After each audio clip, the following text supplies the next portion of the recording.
Welcome to the Author's Corner. I'm Ethan Yang. Last week, AIER reported that in Canada, doctors and physicians were being censored from speaking out and talking about the costs and benefits of lockdown policies, masks, what have you. Obviously, this is a clear violation of scientific freedom, free speech, and the general values of liberal democracy.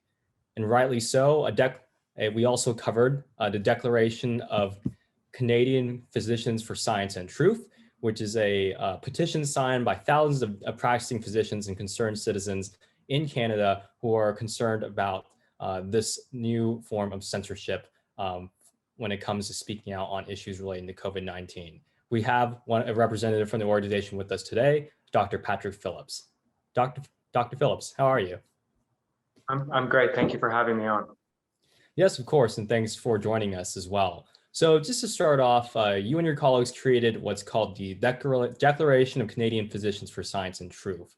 Can you tell us a little bit more about this organization and what the kind of what you guys are dealing with over in Canada? Yeah, so on April 30th, as you mentioned in your article, the CPSO, which is the medical regulator equivalent to the medical boards in the United States, for the province of Ontario, put out a statement that shocked, to be honest, a lot of our population and a lot of our medical community. They basically put out an edict saying that doctors are forbidden from basically having any stances or opinions that are anti-lockdown, anti-distancing, anti-vaccine, or that promote what they call unfounded or unproven treatments for COVID. And to be honest, like the physicians that I work with, we were all shocked by this because basically what they've done is they've muzzled doctors and they've threatened us with investigation and discipline, which includes the loss of our medical licenses if we do endorse those views. And so they're very unclear about what those views could be. Like essentially, it could be any criticism or any mention of the harms of any of those interventions, or if you speak to maybe some new scientific evidence that shows that they're not effective. So essentially, what this statement attempts to do to physicians is make us mouthpieces for the state, and they're stifling free and rigorous debate that physicians and the scientific community have always used to be able to get to the bottom and the root of issues to determine what the scientific truth actually is. And so when we saw this, a group of us came together from across the country, and we organized a group to sign a declaration saying that this is a violation of our oath and of our fiduciary duty to patients, to tell them what our honest opinion is based on the medical evidence, and that we will not comply with this statement.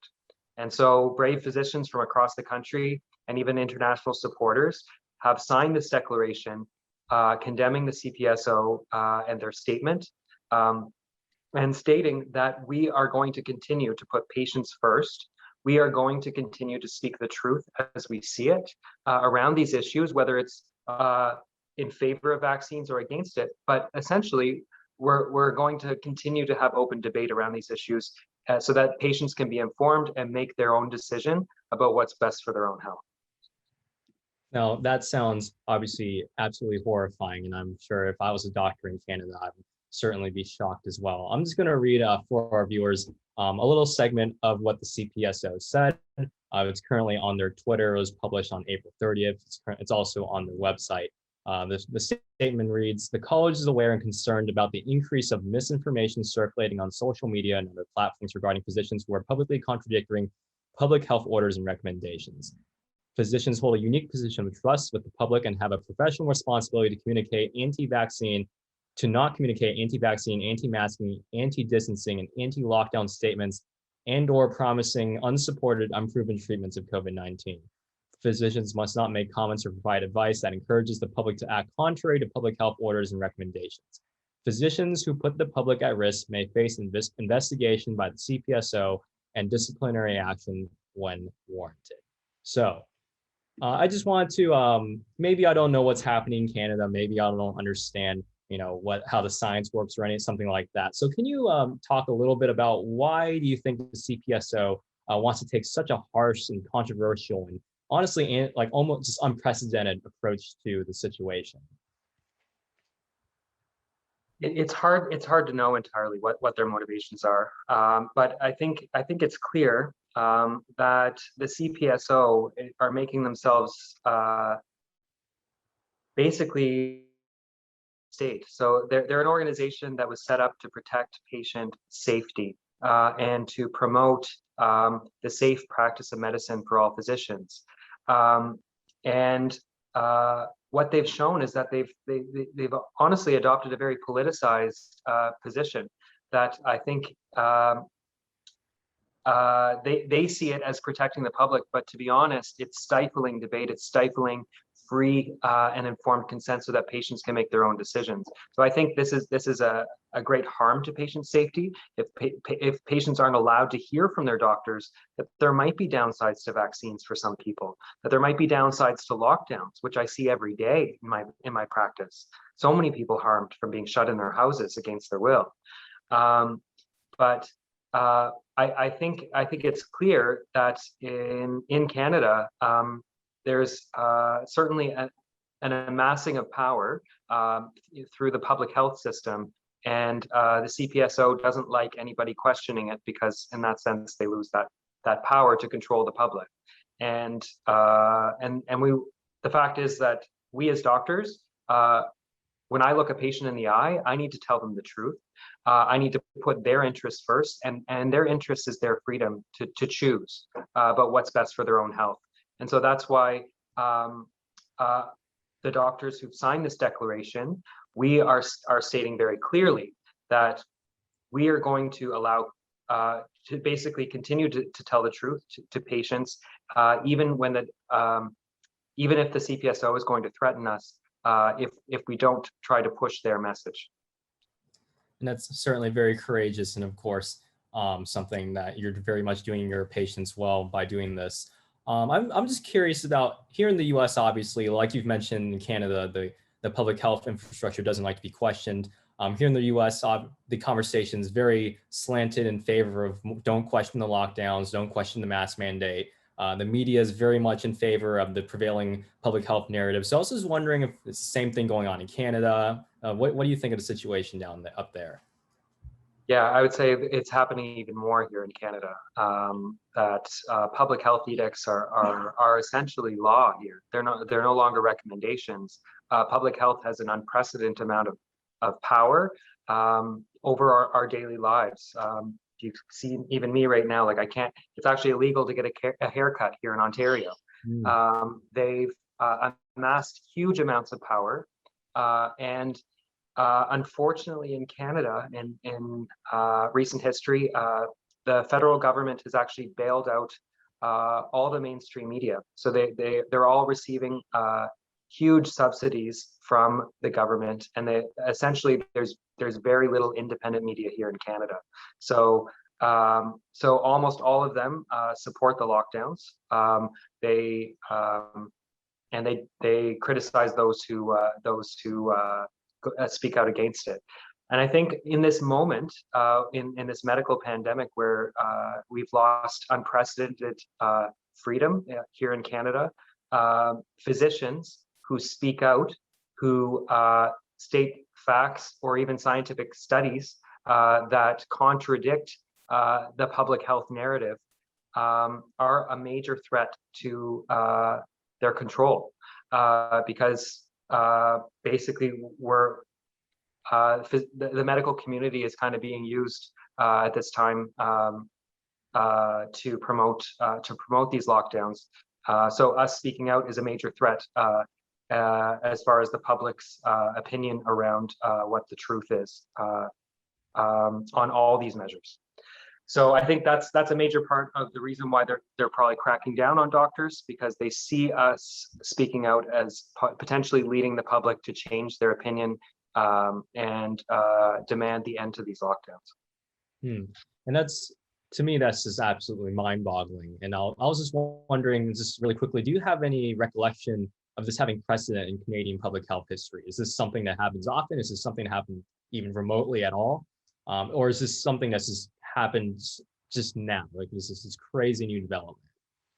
Yeah, so it's like as far as the College of Physicians kind of being cracking down on doctors who are saying things outside the official narrative, I think that's been somewhat of a slow development. But as far as explicitly coming out and stating that physicians must endorse a certain position in their medical opinion is unprecedented. And I think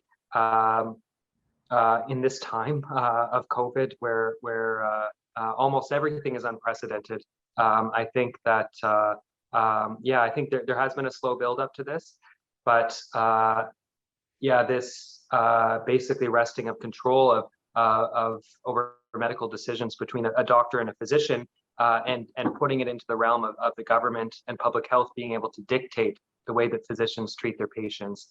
I think this is something unprecedented that is concerning to most physicians.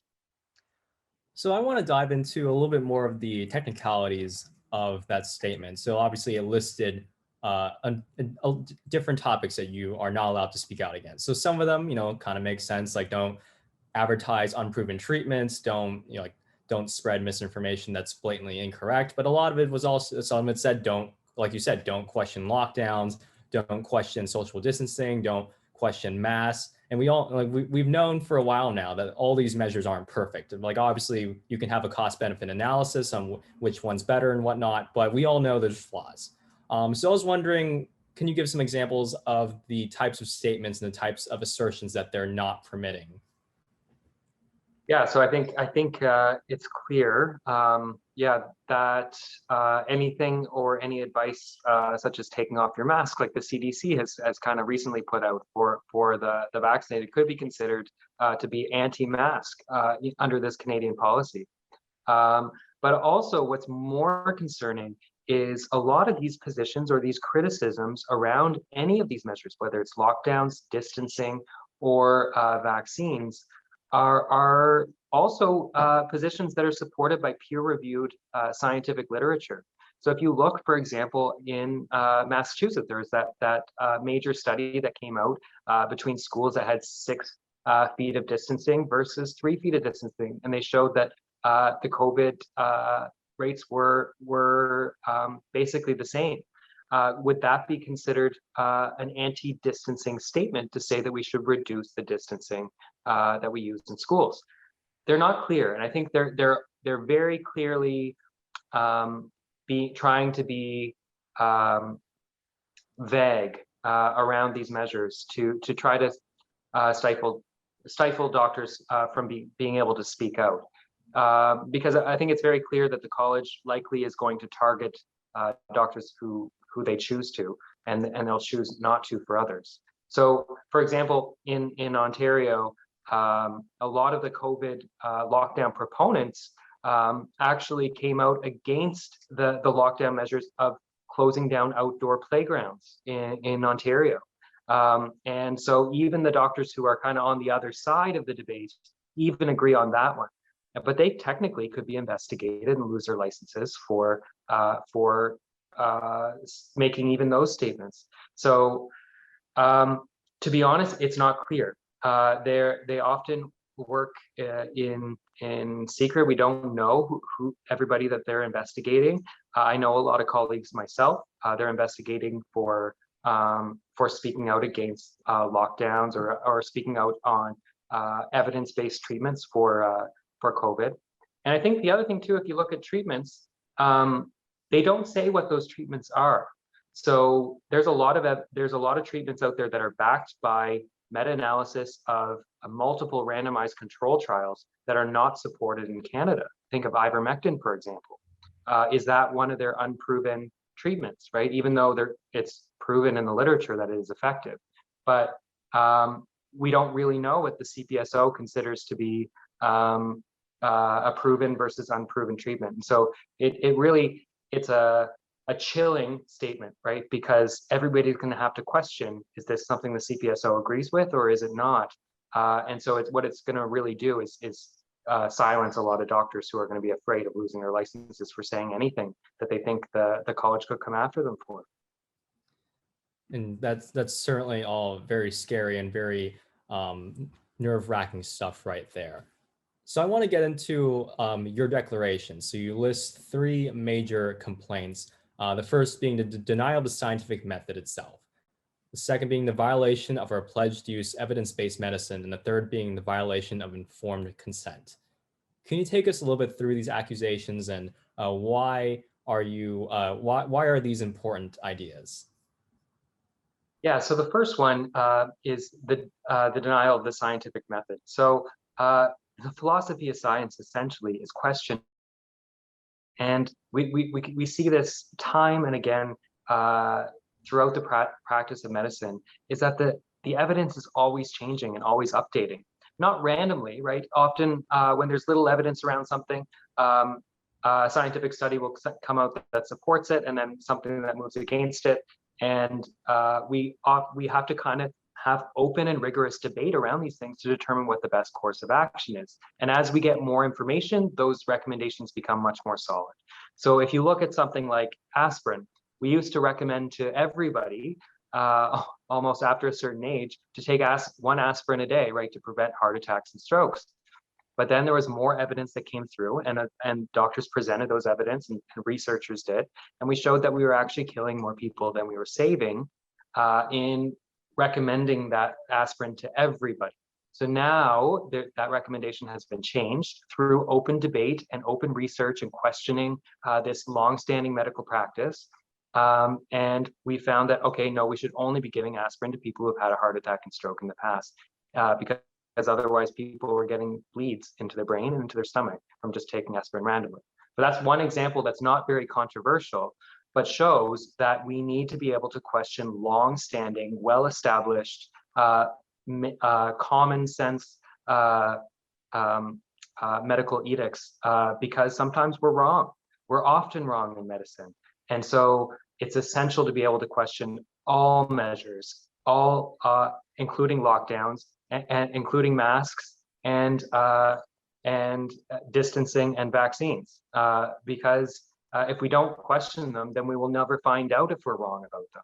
So the fact is, the scientific method, it requires free speech from both physicians and scientists and researchers to be able to express their opinions and then debate them, present them as strongly as they can, and then the truth eventually will win out if it's supported by the best evidence.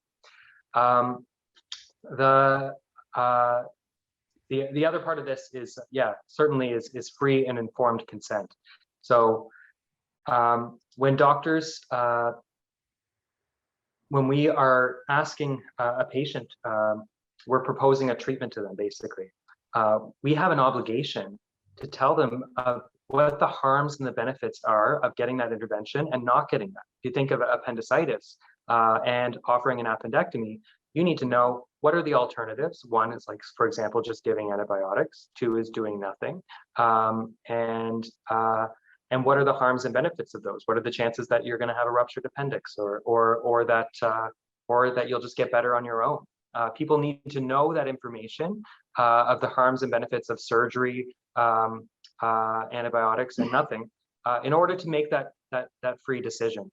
So if doctors, when we're recommending either a vaccine, or we're recommending a patient wear a mask, or that they lock down in their home, socially isolated for weeks on end, we need to talk to them about the harms, the possible harms of those interventions, because certainly we know, when it comes to social isolation, that it does cause mental illness. It causes depression, failure to thrive. Often people stop eating, especially in the elderly, when they're socially isolated.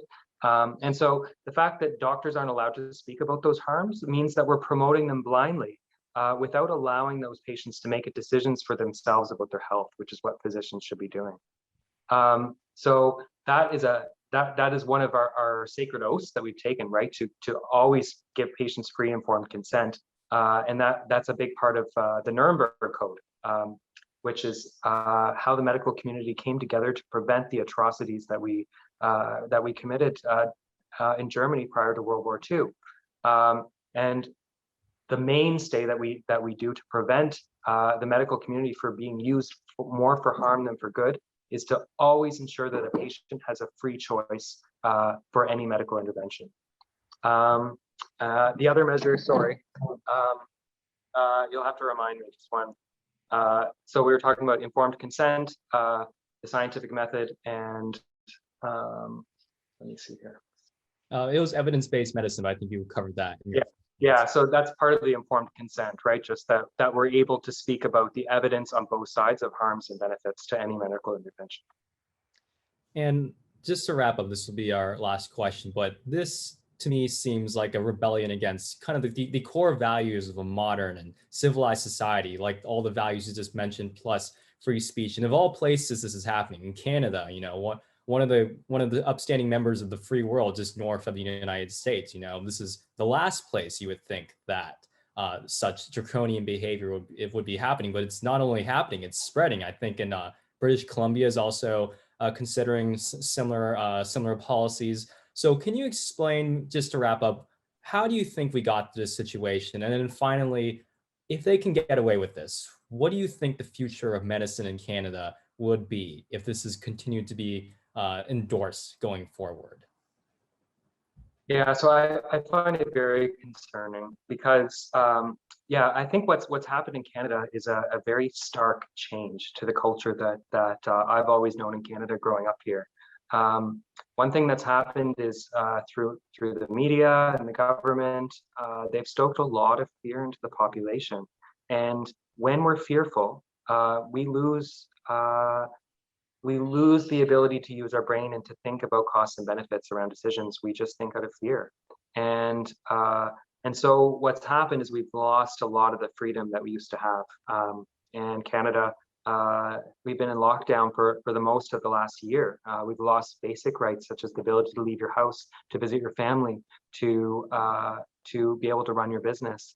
And people have happily given it up. And the reason is because they've been so scared and terrorized by a lot of information put out through the mainstream media.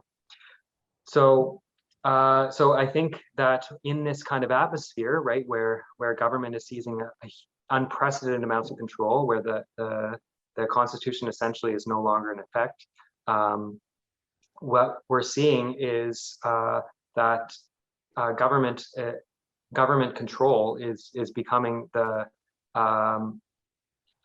law of the land, right? With no restraints. So the main concern here is in the medical community. When I see a patient, patients expect that their doctor is going to put their interests first, and speak to them about what that patient's values are, what the best evidence is, and we as doctors, we provide advice to them about what we recommend, but we allow patients to make free choices. And so with this stance where doctors are obligated under threat of losing our licenses of promoting only a specific agenda, it's scary because doctors are actually being co-opted, and that sacred kind of patient doctor relationship is being hijacked, and I think what's gonna happen is a huge loss of trust in the medical community that it's going to take generations to rebuild. Because if doctors are just speaking for the government and not of their own mind and for the best evidence, patients maybe rightly shouldn't trust what their doctors are telling. But I think at this time, all the signatories of this declaration, we know the importance of that relationship, of the importance of doctors being able to speak freely and give their scientific opinions to their patients. We believe that we can save it, and we're pushing this movement to get as many doctors as we can to remember their oath, to remember the importance of freedom for their patients and of the scientific method, regardless of what the government is telling us to do. Dr. Phillips, thank you so much for hopping on the show today. And I guess this goes without saying, this is the one interview I've done that I really wish did not need to happen. But things are happening up in Canada. Hopefully it stops where it is. But certainly that is a very concerning situation, and you're certainly doing God's work. And I hope the best of luck to you and your fellow colleagues. To our viewers, his organization or declaration is called the Declaration of Canadian Physicians for Science and Truth. AIER has a write-up of the situation on our website. If you'd like to keep up with our content, please follow us on Facebook, Twitter, YouTube, as well as check out our website at aier.org. If you like what you heard, you'd like to support more of this sort of research and outreach in pursuit of the ideals of freedom and limited government and sound economics, please consider donating, and all that can be found at aier.org. Thank you.